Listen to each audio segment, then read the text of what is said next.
Let's go. Si Boss Job maninisid. Kasama natin ngayon. Meron tayong Magandang araw mga bay.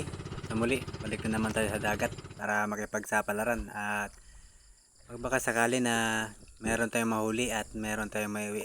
Siyempre, para may mailagay sa pagkainan. Pagkakataon tong mga bay, meron tayong bisita. Kasama natin si Boss Job Spear Fishing. Si Bay Jubin Kambare. Bumisita sa atin. Galing Puerto. taba. Nagapoy na. Habang nandito pa sila sa Taytay, sumama siya sa akin sa pamamana. Kaya tara, samahan niyo ako para sa mga kaganapan sa aming pamamana sa araw na ito. Magandang araw mga bay. Sa muli, babalik na naman tayo sa dagat para makipagsapalaran. Pagkakataon to may kasama tayo. Ayan. Let's go. Si Boss Job maninisid. Kasama natin ngayon. Meron tayong import. Kaya sana makahuli tayo na marami. At meron tayong mauwi at may mailagay sa pagkainan. Yun lang mga bay. Prepare na kami. Nakakarga na yung gamit. Diretso na kami sa baba para straight to action na. Let's go! Ayan, habang magbiyahe kami papunta sa aming unang spot, dinadamdam na namin ang hangin na dala ng amihan season. At syempre pagdating sa spot, agad kaming nag-prepare at lumusong. Bale na una nang bumaba si Bay Joben.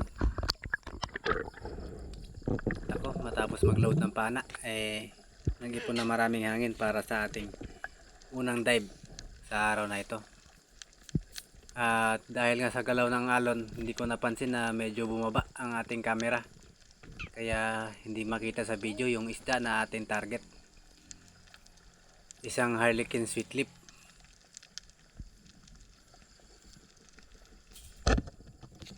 Tinamaan mga bay. Spine shot, kaya hindi na gaano nakapalagang isda. Ganito nagiging problema ko kapag malaki yung alon. Hindi ko napapansin na gumagalaw yung camera dahil hindi na rin nahihigpitan ng maayos. Ganun pa man, meron agad tayong buhay naman sa araw na to. Isang Harlequin sweet lips. Siyempre, matapos ma-secure, move forward at nagsagawa ulit ako ng panibagong pag-dive. Sa unahan lang ito mga bay nung napanaan ko ng Harlequin sweet lip dahil meron ako nakitang dalawang Spanish flag snapper na umaligid, kaya agad kong binabaan at susubukan natin. Baka sakaling maging pangalawang isda natin sa araw na ito. At dito, ilang segundo pa ang lumipas bago nagpakita ang mga saging-saging or Spanish flag snapper. At ito na nga ang mga sumunod na mangyayari.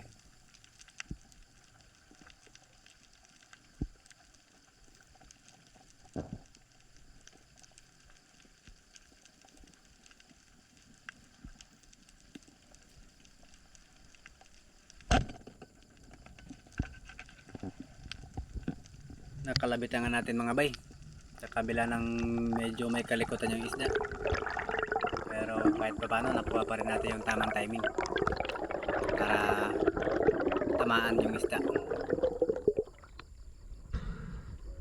Mayroon na tayong pangalawang isa sa araw ito mga bay. At dito nga niretrieve ko pa dahil hindi ko mahila pa itaas dahil sumasabit ang flapper ng ating shock, kaya binaba ko na para naman ma-secure na rin kung okay ba yung tama ng isda. At ayun, dito magsasagawa sana ako ng ambush dive, kaso biglang nagpakita ang isang yellow dust trevally na ito. At syempre nakalabitan nga natin mga bay at tumagos siya sa ating shooting line, kaya mataas na yung tsansa na mahuli natin yung isdang ito at may dagdag sa ating huli sa araw na ito.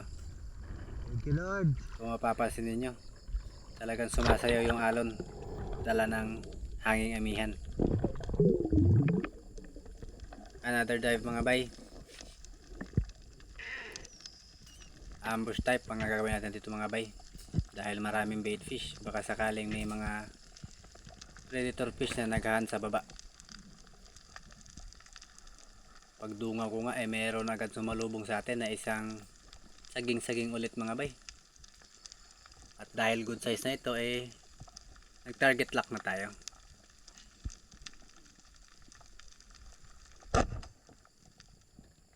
Spine shot mga bay. Napakaganda ng patama natin sa isda. Hindi ko na hinila kagad dahil medyo sumabit na naman ang ating shop sa bato. Kaya hindi ko na pinilit. At ayun, isang Spanish flag snapper na naman ang ating nadagdag sa ating huli sa araw na ito. At para sa dive na to mga bay, ay ambush type pa rin ang ating gagawin. At dito merong ang target na nagpakita kagad, isang yellow dots. Medyo maarte pa yung isda dahil lumalapit at lumalayo, pero nakuha pa rin natin yung tamang distansya at tuluyan natin nakalabitan.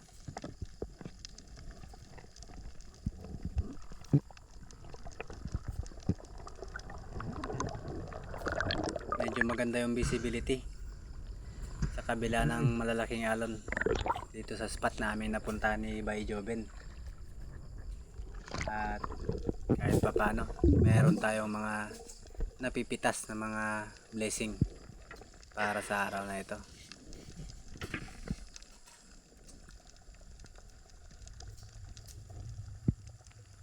Dahan-dahan lang ako bumababa sa part na to mga bay dahil meron ditong crack sa bahura at sisilipin ko kung ano yung meron. Ang hindi ko alam na meron na rin palang sumisilip sa akin paglingon ko sa parteng kanan ng crack ng bato. Isang coral trout. Matras lang ako ng konti dahil masyadong malapit. Pagka position ko ay agad ko nang kinalabitan. Napaka-imposible na kung hindi pa tamaan sa ganun kalapit na isda.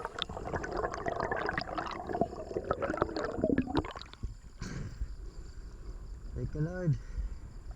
Good size na ang coral trout nito mga bay. Nagawa niya pang isabit sa ilalim yung ating shop, kaya napilitan akong bumaba at pumasok dito sa crack. Nagkataon naman na kasya tayo at makakagalaw tayo ng maayos. Kaya na-retrieve natin ng maayos ang ating napanang isda. Sa mga ganitong pagkakataon mga bay, doble ingat talaga dahil ayaw nating mangyaring sumabit tayo sa ilalim dahil wala tayong hasang para magstay ng matagal sa ilalim.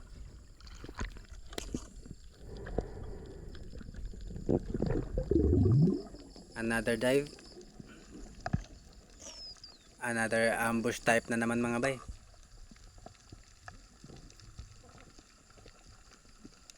Dahan-dahan na akong bumaba dito sa may ledge at nagbabaka sakali na mag fish call at baka meron tayong ma-attract na atensyon ng kung ano mang isda ang nasa paligid, hanggang sa biglang lumapit ang grupo ng mga yellow spotted rabbit fish ito mga bay. Kaya lang sa sobrang dami nila ay nalito na ako kung saan yung aking papanain, hanggang umabot na sa punto mga bay na wala talaga ako napana at lumayo na rin yung mga isda.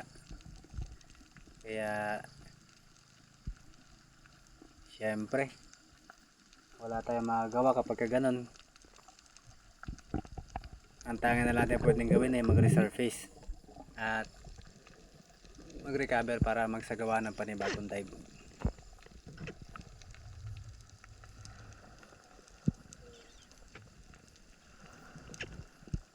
Bumabante lang ako ng konti mula dun sa spot na nakita natin yung grupo ng mga samaral. Dito bumaba pa ako ng konti sa may ledge, malapit na ito sa seafloor. Dito mga bay, may natanaw na kagad ako, isang coral trout. Inaantay ko lang tamang timing. Inantay ko lang din yung na umangat siya ng konti sa may bato.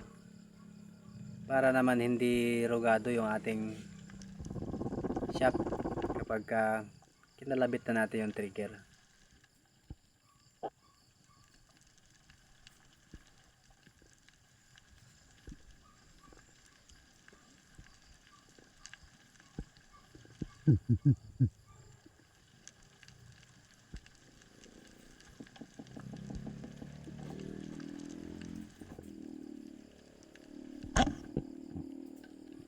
At ayun nga, nangyari nga ang gusto natin mangyari.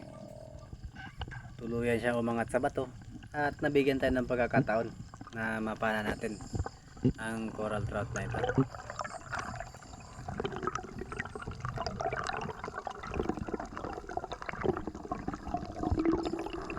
Pagkatapos nga natin ma-secure yung isdang ito mga bay, ito na ang ating naging huling isda sa araw na ito. At bumalik na ako sa bangka dahil nakita ko ng nakasampa na si Bay Joven. Kaya simula na kami bumiyahe. Kaya na rin. At na rin yung huli natin sa araw na ito. Uwi na, galing trabaho.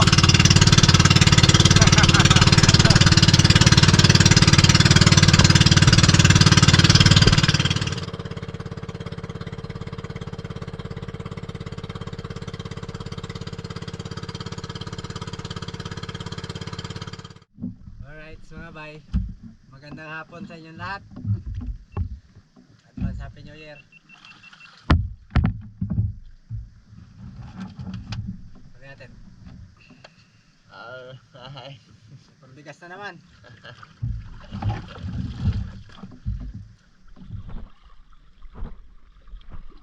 Dito tayo bay.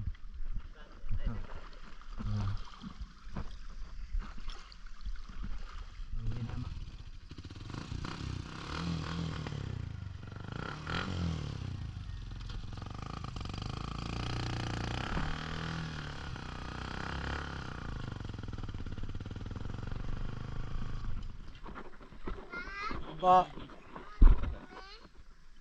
Ayun. Thank you bro Ryan. Sunod ulit. Wala ka naman bro. Welcome, welcome. Huli. Oh, bakit?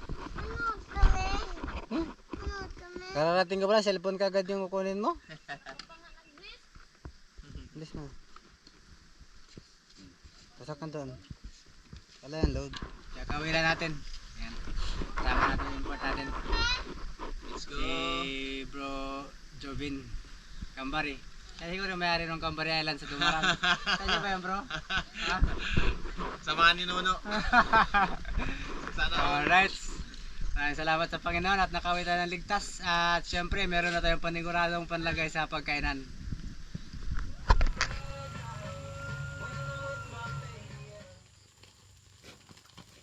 Ayan na mga bay. Ang taba, nag-aapoy na sa taba. Alright mga bay, isa na namang successful day ang ating nagawa sa ating pamamana sa araw na ito kasama ang ating bisita na si Bay Joven Kambari. Ang kanyang channel po ay Boss Job Spearfishing. Pa-support naman mga bay. Maraming salamat po. Maraming salamat din mga bay sa inyong pagsama sa akin sa aking pamamana sa araw na ito. Shoutout sa mga solid supporters natin dyan. At syempre, shoutout din kay Bay Joven Kambari. At shoutout din kay Brad Junjun or Benedicto Quezon. Shoutout sa iyo Brad. Maraming salamat sa suporta. Sa mga bago sa channel ko, huwag niyo po kalimutan na i-hit yung like at pa-subscribe na rin para po updated kayo sa mga video na i-upload ko. Kagaya nito. Dito sa planggana. Advance Happy New Year sa inyo mga bay. Wala. Maraming salamat sa inyong lahat. Hanggang sa muli mga bay.